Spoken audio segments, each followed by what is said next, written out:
Welcome to Quill Sword Blogcast. You don't need Google to tell you what information to use. The whole disinformation and misinformation discussion is pure unadulterated lies. Lie is the old-fashioned word for disinformation. FYI, mistake is the old-fashioned word for misinformation. Do people lie? Heck yeah, and so do companies, governments, and experts. Lying comes with the squishy gray matter in your human card. It's as natural as breathing. So arsenic is also perfectly 100% natural. Not everything natural is good for you. Lying is natural to the human condition. It's also usually self-destructive. Are there exceptions? Sure. We use arsenic to this day in a variety of industrial processes too. Can, once in a while, be used for good doesn't make lying a virtue. Not by a long shot. Plenty of people will tell you that it's relative, and some lies are okay. Look, if the Nazis are knocking on your door looking for the Jews in your basement, go right ahead and lie like a dog.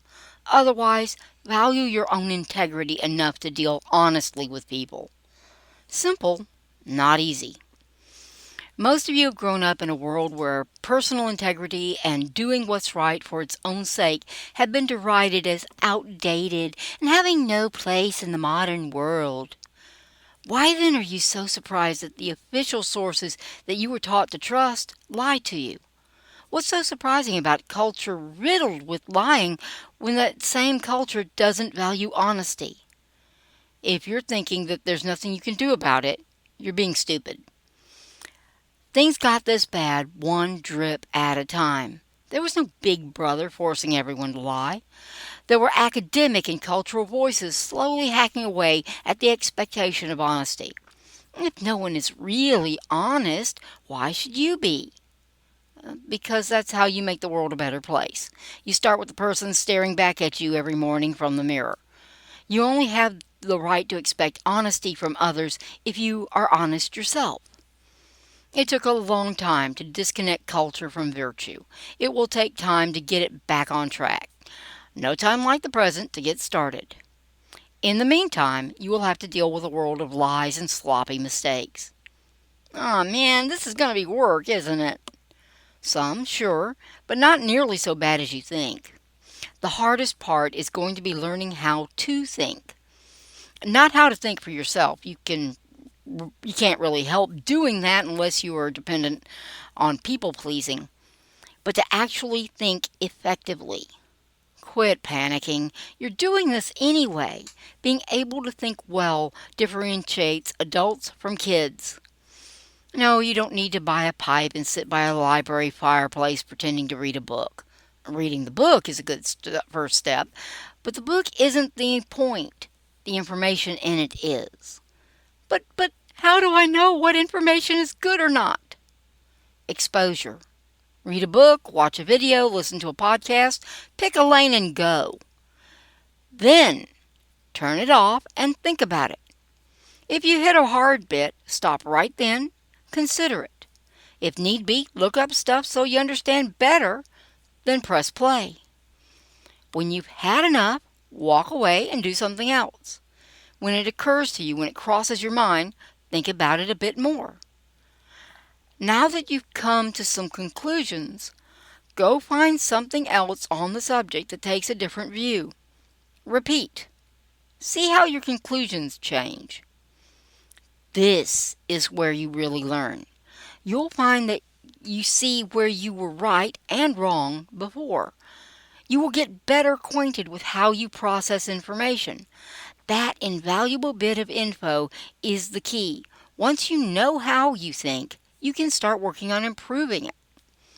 The other thing you will find as you expose yourself to more information is that lies frequently come packaged in very similar packaging. A lot of them disguise themselves in logical fallacies. Now, that doesn't mean everyone committing a fallacy is a liar, but you'll find the repeat offenders often are. Ad hominem attacks, attacking the person instead of the argument, are incredibly common, but so are affective fallacies, emotions being immune from challenge, and appeal to closure. Basically, we're done so you can't argue anymore. The astute among you will notice I haven't even gotten out of the A's yet. Familiarizing yourself with some of the most common fallacies will help you spot them more readily. Don't get too comfy. Even the smartest philosophers will catch himself committing the occasional fallacy. All you're wanting is to be savvy enough that you can spot the problem points readily. You aren't going to become Einstein. That job's taken anyway. Along the same vein, and also a fallacy, are the claims of consensus. Everyone thinks so, don't you? First off, if you don't, then by definition, everyone doesn't. Second, even if you were really the lone holdout, it doesn't matter. Truth is not determined by consensus. In modern parlance, these are usually claims of being deniers. It comes from the infamous Holocaust deniers. Here's the thing, those guys are largely ignorant idiots. The way to prove it is to show the evidence, not make them shut up. The whole climate denier and anti-vaxxer nonsense shows a weakness of evidence. If the evidence supports the claim, trot it out for everyone to see. If they can't do that, should you be trusting their conclusions? Oh, and don't fall for the, "but we've debunked this so many times before" line. If they have, then trot out the video, post, threads, or other digital link where the thing was debunked. It's not like they need to go to the library and check out the book. Too lazy to make the argument or fully aware that they can't win are the usual culprits here. Don't fall for it. And that gets us to the final point. Most disinformation and misinformation aren't even information. It's usually commentary, opinion, or analysis. Information is facts, and those are easy to confirm.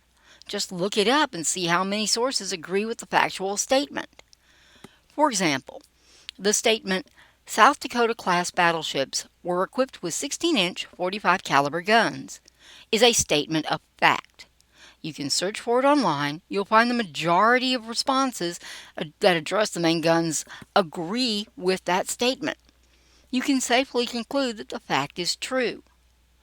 But if the statement were South Dakota class battleships were equipped with 16-inch 50 caliber guns instead, most sources won't agree with that. You may find one or two, but that's only because they just made the same mistake I did. Remember, consensus doesn't define truth. So now we need to look at the sources themselves. Is the author an expert on naval history or battleships? In my case, no. Is the source a trusted source like an encyclopedia? Not Wikipedia. Again, no. Is the source a government document directly linked to a South Dakota class battleship or some other direct documentary evidence? I would say that I am not any of the above. But if I were doing the research myself, I'd trust the direct documentary evidence over even the best expert. Experts make mistakes. In this example, there's little reason to lie about USS South Dakota's main guns, so we're more concerned with mistakes. But then again, egos have made people lie about some really weird stuff, and Professor Dumb Bunny might just be jerk enough to not admit a mistake. Still, facts are usually checked, and usually very, very easily confirmed. Opinion masquerading as fact, that's where the fun starts. But it's not so hard. As you get more familiar with information, spotting the difference between statements of fact and those of opinion or assessment gets easier. It just takes practice. And a little time spent in your own noggin.